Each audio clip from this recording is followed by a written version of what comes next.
Hello दोस्तों, कैसे हैं आप सभी। मैं एक बार फिर से अपने इस यूट्यूब चैनल में आपका स्वागत एवं अभिनंदन करता हूं। जैसे कि आज हम लोग पढ़ने वाले हैं कक्षा 6 की मैथ है और अध्याय 1 है। देखिए हम लोग यहाँ पे गणित पढ़ने वाले हैं, गणित।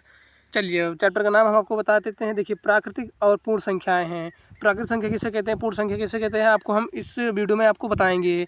बस आप हमसे जुड़े रहिए। चलिए अब हम आपको कुछ और चीज़ बता देते। देखिए हमारे चैनल में बेसिक से एडवांस तक की तैयारी कराई जाती है, ठीक है। सबसे आसानी से याद रखें हमेशा, ये तो आपका काम है जी।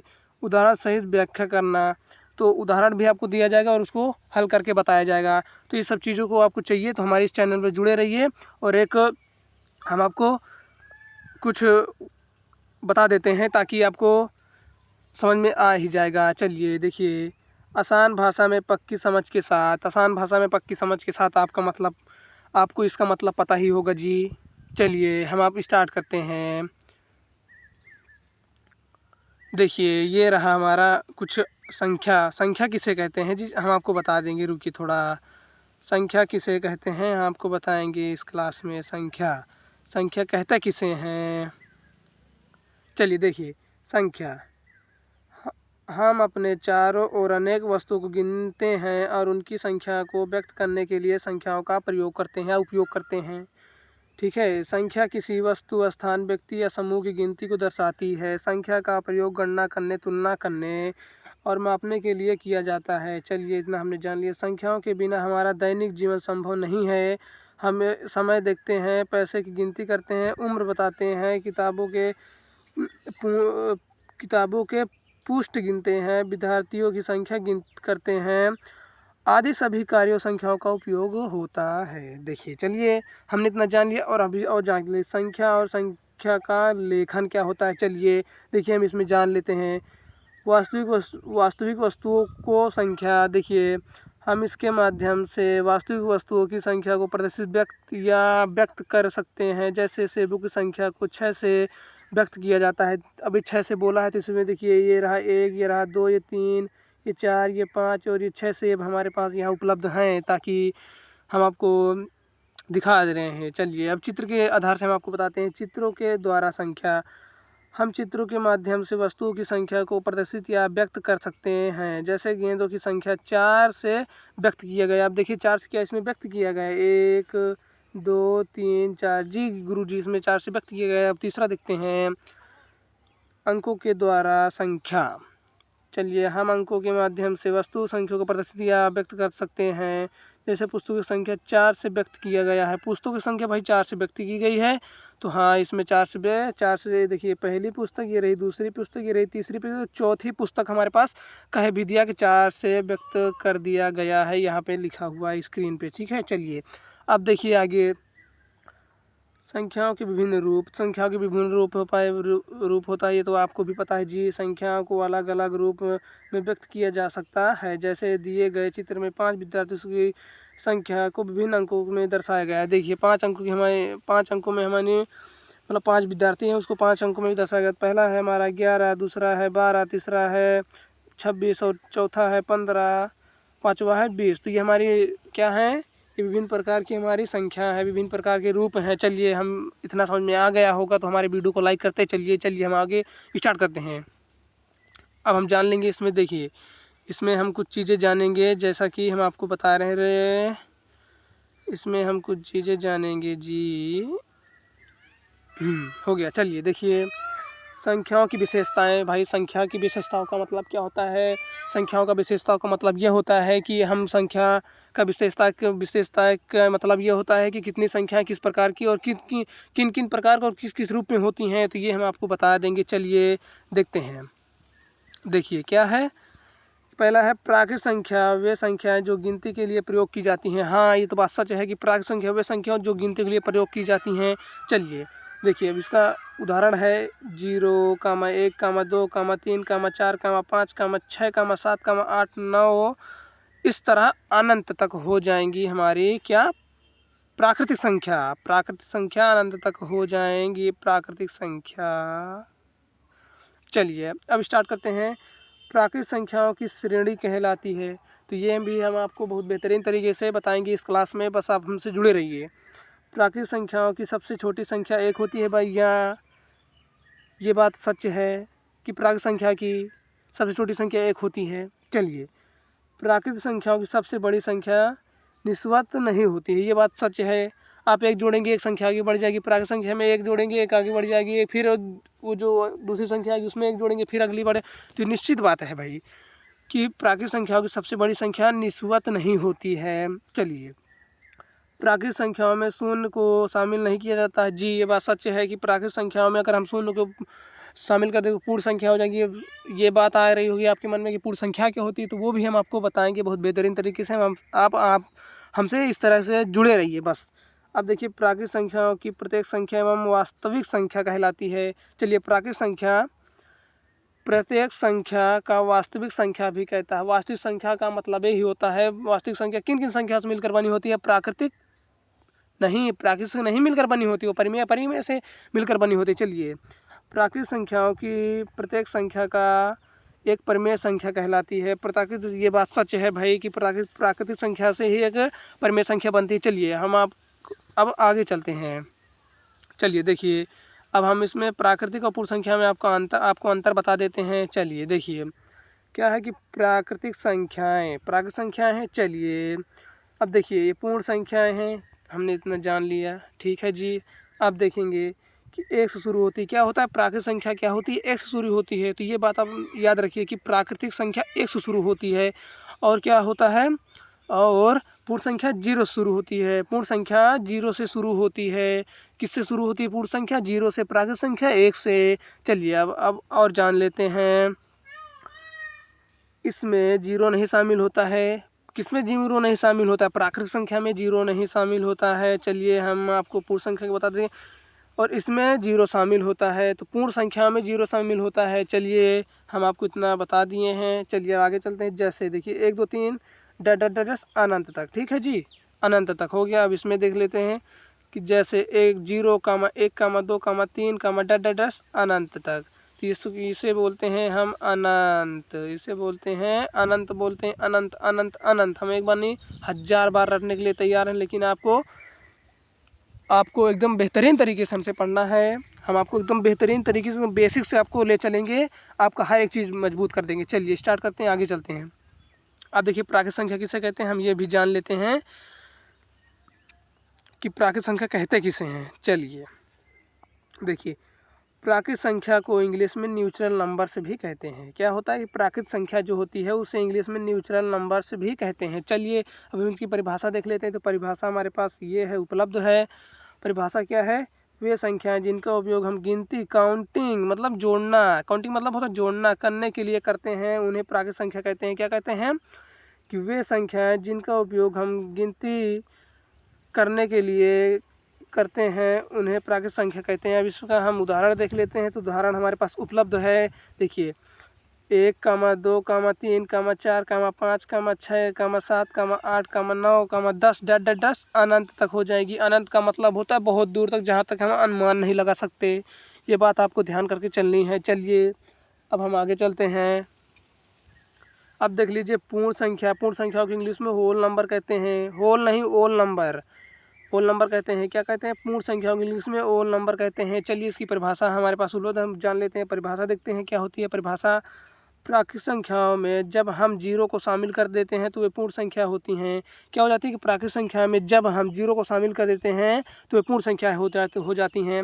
इसका हम वो भी दिखा दे रहे हैं, उदाहरण हमारे पास उपलब्ध है। देखिए, 0 1 2 3 4 डस अनंत तक हो जाएंगे। अब देखिए, इसमें क्या है? जीरो है पूर्ण संख्या में, प्राकृतिक संख्या में 1 होता है। तो यही चीज़ आपको याद करना है कि प्राकृतिक संख्या जो होती है वो 1 से प्रारंभ होती है, और जो पूर्ण संख्या होती है वो 0 से प्रारंभ होती है। चलिए, हम आगे चलते हैं।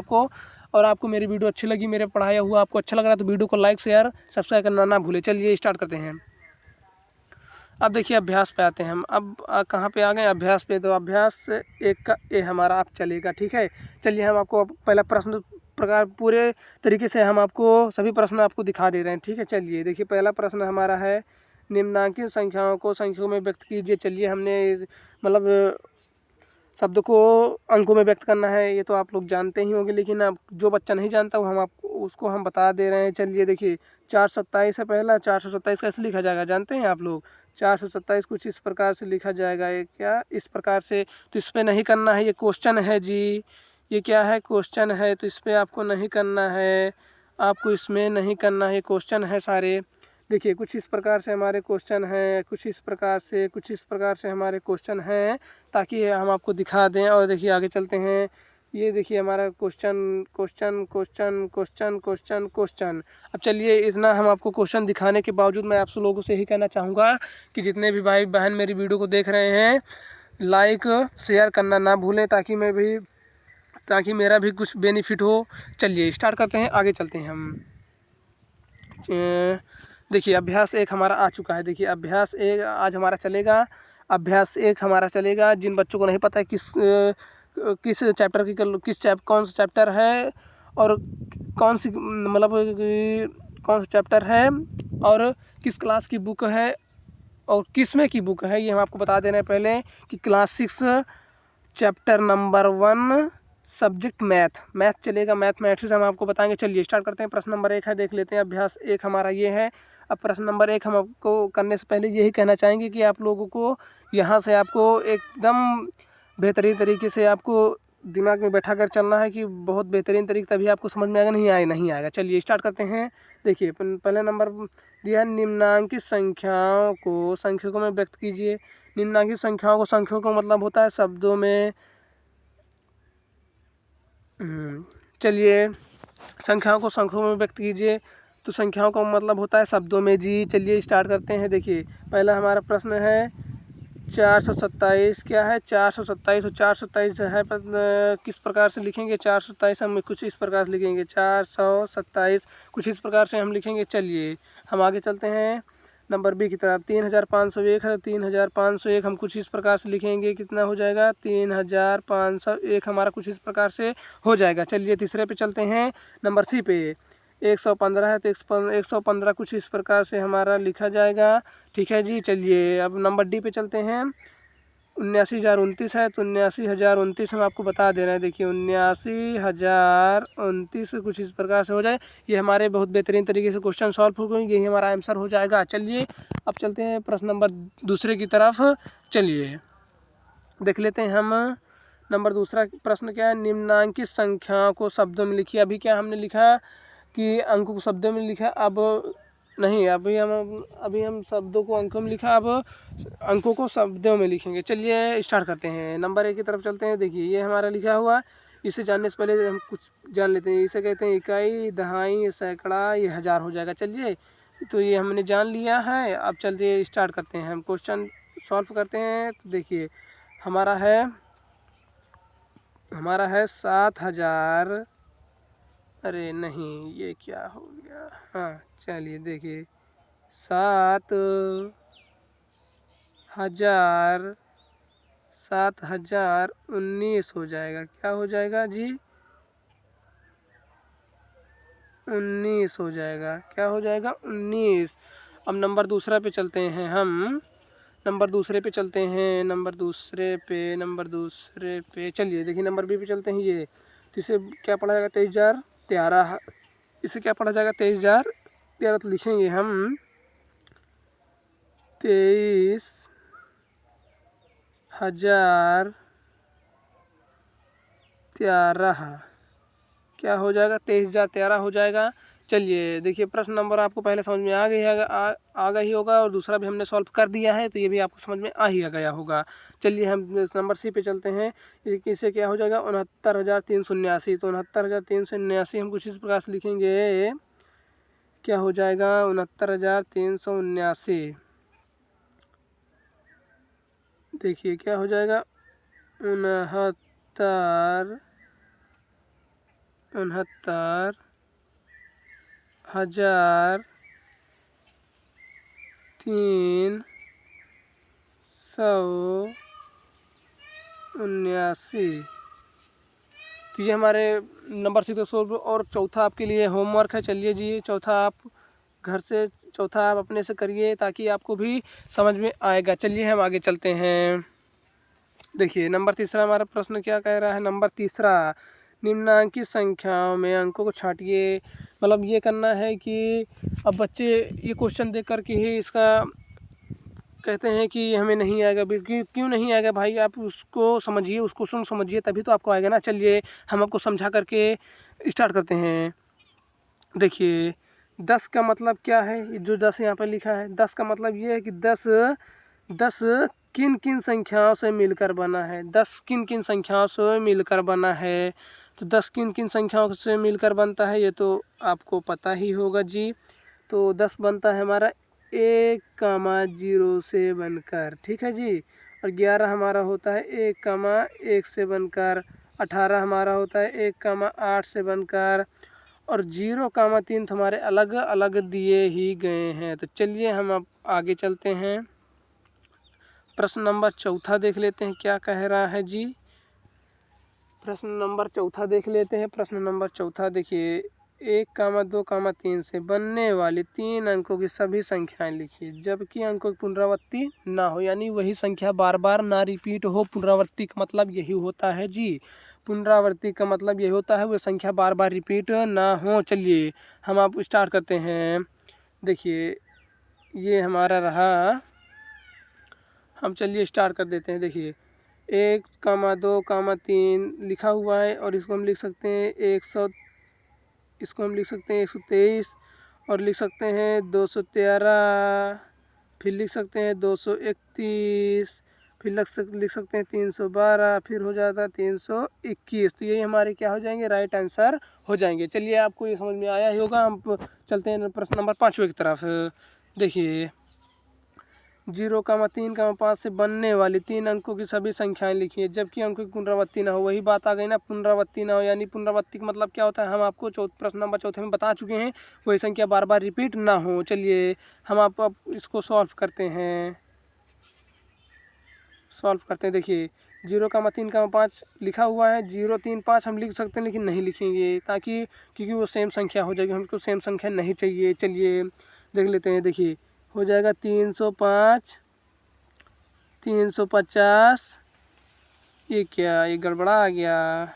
चलिए देखिए हो जाएगा हमारा 350, 350 कमा 503 कमा 530 हो जाएगा। यही हमारे क्या हो जाएंगे, राइट आंसर हो जाएंगे। यहाँ तक कि जिस बच्चों को समझ में आया वो वीडियो को लाइक कर दे और शेयर भी कर दे। चलिए स्टार्ट करते हैं। चलते हैं हम अगले पेज पर, प्रश्न नंबर 6वें की तरफ। अब देखिए अब प्रश्न नंबर 6वां क्या है, 6,7,0,5 से 4 अंकों की सबसे बड़ी एवं सबसे छोटी संख्या लिखिए। तो इसमें बड़ी छोटी संख्या हम आपको बता दे रहे हैं कैसे लिखा जाएगा। चलिए देख लेते हैं। हम इसमें बड़ी एवं छोटी संख्या लिख देते हैं। तो पहले हम डाल देते हैं कुछ हेडिंग यहाँ पे। देखिए ये हो जाएगी हमारी बड़ी संख्या। तो बड़ी संख्या हमारी कौन सी हो जाएगी, बड़ी संख्या हमारी हो जाएगी, देखिए 6705 में आपको कौन सा वो चल रहा है। तो इसमें बड़ी संख्या क्या हो जाएगी, 7065। ये हमारी क्या हो जाएगी, बड़ी संख्या हो जाएगी। और छोटी संख्या क्या हो जाएगी ये भी हम आपको बता दे रहे हैं। छोटी संख्या क्या हो जाएगी, छोटी संख्या भी देख लेते हैं जी। छोटी संख्या क्या हो जाएगी, छोटी संख्या हो जाएगी हमारी 5067 हो जाएगी। ये हमारा राइट आंसर हो जाएगा इस प्रश्न का। अब देखिए 7वां, हम प्रश्न नंबर चलते हैं 7वें की तरफ।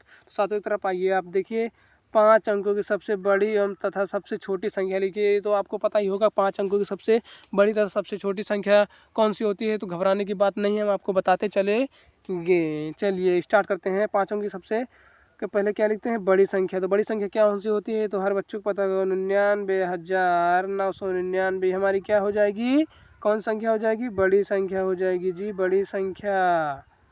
ये हमारी बड़ी संख्या हो जाएगी। अब देखिए छोटी संख्या कौन सी हो जाएगी, तो छोटी संख्या हो जाएगी हमारी, छोटी संख्या हो जाएगी, छोटी संख्या देखिए छोटी संख्या हमारी कुछ इस प्रकार से हमें यहाँ पे हो जाएगा, क्या हो जाएगा, 10,000 होगी छोटी संख्या। छोटी संख्या क्या हो जाएगी, 10,000।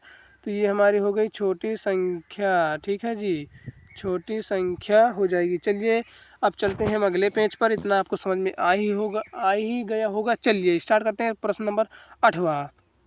देखिए प्रश्न नंबर 8वां क्या है, कि 52-31 में प्रत्येक अंक का स्थानीय मान ज्ञात कीजिए। तो प्रत्येक अंक का स्थानीय मान, प्रत्येक का मतलब होता है सभी अंकों का स्थानीय मान ज्ञात करना। चलिए हम 52-31 का बहुत बेहतरीन तरीके से स्थानीय मान ज्ञात करते हैं। चलिए देखते थोड़ा हम इसमें कर लेते हैं थोड़ा कुछ। चलिए रुकिए, अब देखिए क्या है कि पहले हम क्या करेंगे, कुछ इस प्रकार से कुछ इस प्रकार से लाइनें खींच लेंगे। चलिए जी, हम लाइन तो खींच लिए हैं, हाँ हम तो लाइन खींच लिए हैं, और आपको भी खींचते हुए चलना है, आपको भी खींचते हुए चलना है जी। ठीक है, आपको कुछ इस प्रकार से खींचते हुए चलना है, आपको कुछ इस प्रकार से खींचते हुए चलना है लाइनें। ठीक है जी, चलिए हम आपको स्टार्ट करते हैं, इस प्रश्न को बहुत बेहतरीन तरीके से सॉल्व करते हैं। चलिए देखिए स्थानीय मान ज्ञात करने से पहले हम क्या कुछ चीज़ें जान लेते हैं कि स्थानीय मान कैसे ज्ञात करते हैं। तो स्थानीय मान ज्ञात करने के लिए पहले हम इकाई, दहाई, सैकड़ा, हज़ार जान लेते हैं। इकाई का अंक कौन है, दहाई का अंक कौन है, और सैकड़ा का कौन है, और हज़ार कौन है। इकाई में क्या लगेगा, दहाई में क्या लगेगा, किससे गुणा होगा, ये भी हम आपको बताएंगे। देखिए इकाई में क्या होता है, इकाई में हमेशा एक से गुणा होता है, किस संख्या से, एक से। इसको रोमान अंक नहीं समझ लेना, उसी प्रकार से लिखा ही है। चलिए हम दूसरा लिख देते हैं। देखिए क्या होगा कि हमेशा एक से ही मल्टीप्लाई होगा, और दहाई का अंक हमेशा होता है, दहाई का अंक 10 से मल्टीप्लाई होगा, और सैकड़ा का जो होता है 100 से मल्टीप्लाई होगा, 100 से और हज़ार का जो होता है वो 1000 से ही मल्टीप्लाई होगा। तो ये हमारे कुछ नियम दिए गए हैं, इस नियम को आप लिख कर के अपने कॉपी में बहुत बेहतरीन तरीके से इसको समझ लीजिएगा। चलिए हम अब इसको सॉल्व करते हैं। देखिए 1 × 1 = 1 हो जाएगा। देखिए इकाई का अंक हमारा क्या है, 1 है, तो हमने 1 को सॉल्व कर दिया है। अब देखिए दहाई का अंक भी देख लेते हैं जी। तो दहाई का अंक हमारा थोड़ा सा कुछ बदल देते हैं। दहाई का अंक है 3 × 10 = 30 हो जाएगा। ये हमारा क्या हो जाएगा, राइट आंसर। देखिए अभी दहाई के अंक में हमने 10 से गुणा किया था, तो हमने 10 से गुणा इसमें भी किया है। चलिए देखिए अब स्टार्ट करते हैं। अब करते हैं कौन सा, 2 × 100 बराबर हो जाएगा 200। अब देखिए तीसरा नियम इसमें लगेगा, तीसरा नियम देखिए 1 × 100 हो जाएगा। चलिए ठीक है जी।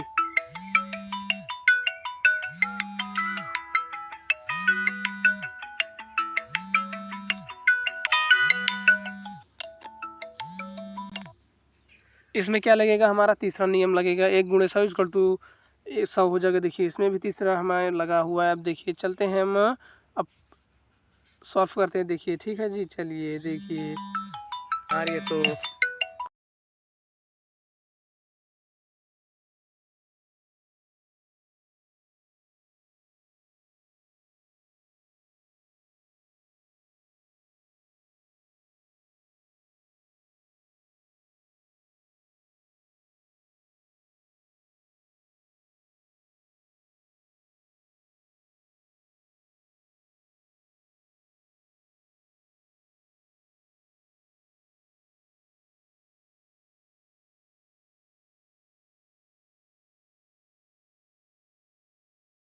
चलिए हम इसका भी निकाल लेते हैं 5 का। देखिए 5 × अब इसमें 1000 लगेगा, तो हो जाएगा ये हमारा क्या हो जाएगा, 5000 हो जाएगा। यही अपना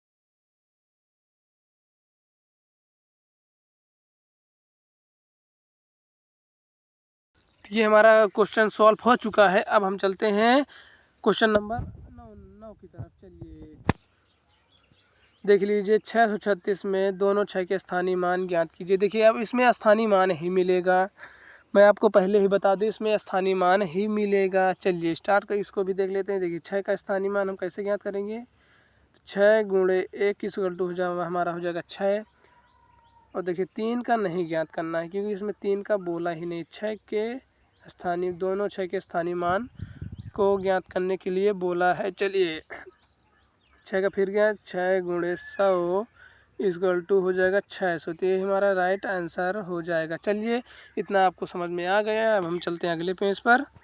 देखिए 3334 मतलब 3334 में 3 के स्थानीय मानों का योगफल ज्ञात कीजिए। अब इसमें योगफल दिया है तो योगफल कैसे ज्ञात करें, पहले स्थानीय मान ज्ञात है। स्थानीय का मान जितना, स्थानीय मान का जितना भी मान आएगा उसको हम ऐड कर देंगे। चलिए इसको करते हैं। देखिए 4 का निकालेंगे, 4 गुणे 1 बराबर हो जाएगा 4, और 3 का निकालेंगे हम तो 3 गुणे हो जाएगा 10 इक्वल टू 30 हो जाएगा। और फिर 3 का निकालेंगे तो 3 गुणे 100 इक्वल टू 300 हो जाएगा। और फिर 3 का निकालेंगे तो 3 गुणे 1000 इक्वल टू 3000 कुछ इस प्रकार से हो जाएगा। तो इतना आपको समझ में आ ही गया होगा। बिल्कुल आएगा जी, इतना शानदार हम आपको पढ़ा रहे हैं। चलिए अब स्टार्ट करते हैं आगे। देखिए आगे क्या है कि 2222 में 2 का स्थानीय मान और इनका योगफल ज्ञात कीजिए। ओ योगफल, इसमें ओ पहले का योगफल हमने ज्ञात नहीं किया, इसका योगफल हमने ज्ञात नहीं किया। तो ज्ञात करेंगे कैसे कि देखिए 3000 300 300 3300 और 4 को ऐड कर देंगे। ऐड कर देंगे तो आ जाएगा हमारा 4 आ जाएगा। चलिए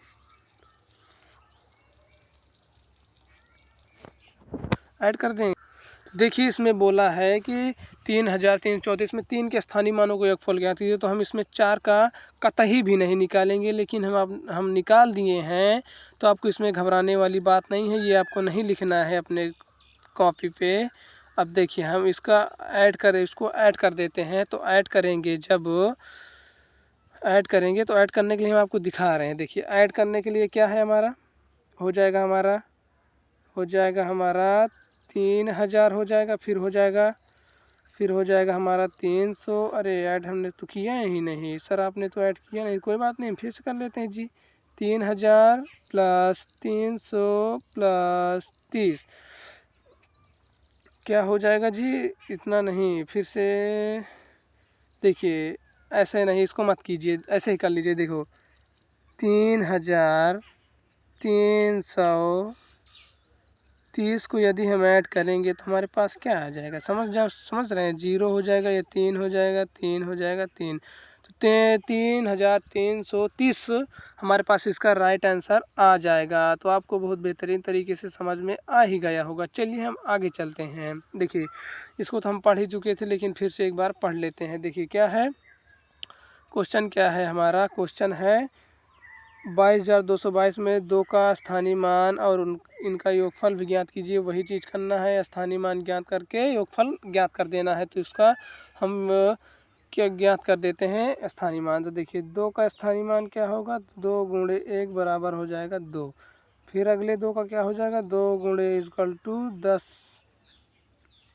ये हमारा 20 हो जाएगा। देखिए अब हो जाएगा 2 गुणे 100 अरे बन नहीं क्यों रहा, 100 इक्वल टू 200। फिर हो जाएगा 2 गुणे 1000 बराबर हो जाएगा हमारा 2000। फिर उसके बाद होगा हमारा 2 गुणे 10,000 इक्वल टू 20,000 हो जाएगा जी, ये 20,000 हो जाएगा। अब इसका योगफल ज्ञात करना है। तो योगफल ज्ञात करने के लिए आपको उसको सब जोड़ना पड़ेगा। तो देखिए हम 2000 यहाँ पे लिख लेते हैं। देखिए 2000 हो जाएगा, ये हमारा 2000 नहीं 20,000 जी, 2000 कहाँ से हो जाएगा 2000, फिर यह हमारा हो जाएगा 1, फिर हो जाएगा ये, फिर हो जाएगा ये 200, फिर हो जाएगा 20, फिर उसके बाद 2 प्लस करेंगे तो 2 यानी 22,222 वही सेम संख्या आ रही जो हमने स्थानीय मान ज्ञात किया है। वही सेम संख्या हमारी आ रही है। तो यही हमारा राइट आंसर हो जाएगा। अब हम चलते हैं क्वेश्चन नंबर 12 की तरफ। देखिए क्वेश्चन नंबर 12 क्या है, क्वेश्चन नंबर 12 भी देख लेते हैं जी। क्वेश्चन नंबर 12 ये देखिए 12 है। 545 में प्रयुक्त प्रथम 5 तथा द्वितीय 5 के स्थानीय मानों का अंतर ज्ञात कीजिए। अब स्थानीय मान क्या होता है सर जी? स्थानीय मान तो हम आपको बताते ही चल चुके हैं, लेकिन स्थानीय मान के साथ साथ अंतर भी ज्ञात करना सिखाएंगे। तो अंतर ज्ञात करना सीखा, अंतर का मतलब होता है घटाना, घटाना होता है जी, घटाना। देखिए इसको हम सॉल्व कर लेते हैं बहुत बेहतरीन तरीके से। 5 का बोला है तो 5 लिखेंगे, 5 गुणे 1 इक्वल टू हो जाएगा 5, और फिर दूसरा 5 हो जाएगा 5 गुणे 100 बराबर हो जाएगा 500। अब बोला है अंतर ज्ञात करने तो माइनस के यानी घटा देंगे, तो लिखेंगे यहाँ पर 500, फिर लिखेंगे यहाँ 5, माइनस लगाएंगे। देखिए 10 में से 5 हुआ, ये हो जाएगा हमारा, ये हमारा हो जाएगा 5, और ये हमारा बचा 9, ये बचा 4, तो 495 इसका राइट आंसर, इसका राइट आंसर 495 हो सकता है। आशा करता हूँ कि आप लोगों को बहुत बेहतरीन तरीके से समझ में आ गया होगा। तो मेरी इस वीडियो को लाइक करके शेयर करके और चैनल को सब्सक्राइब करना तो बिल्कुल ना भूलें। तो ये इस वीडियो के लिए हम आपको दिखा दे रहे हैं। देखिए बहुत बेहतरीन तरीके से हर एक क्वेश्चन को हमने सॉल्व कर दिया है बहुत बेहतरीन तरीके से, और आशा करता हूँ कि आप लोगों को बहुत अच्छे से समझ में आ ही गया होगा। तो मेरा यूट्यूब चैनल आपका स्वागत करता है, एक बार फिर से स्वागत एवं अभिनंदन करते हैं हम आपका, ताकि आप हमारे इस यूट्यूब चैनल से जुड़े रहिए। ठीक है जी। चलिए देखिए ये हमारा मैथ क्वेश्चन, ये हमारा बैनर था, जो बैनर आप लोग देख रहे हैं इसी कुछ इस प्रकार का हमारा जो चैनल का नाम है। तो चैनल का नाम है हमारा टॉपर बैच क्लासेस हैज़ 9235, जो हमारे ये हो जाएगा। चलिए आज के लिए इतना ही। तो अब कल मिलते हैं, और कल ही हम आप के सामने इस शानदार वीडियो को, अगली वीडियो को लेकर आएंगे। चलिए जय हिंद, धन्यवाद, वंदे मातरम।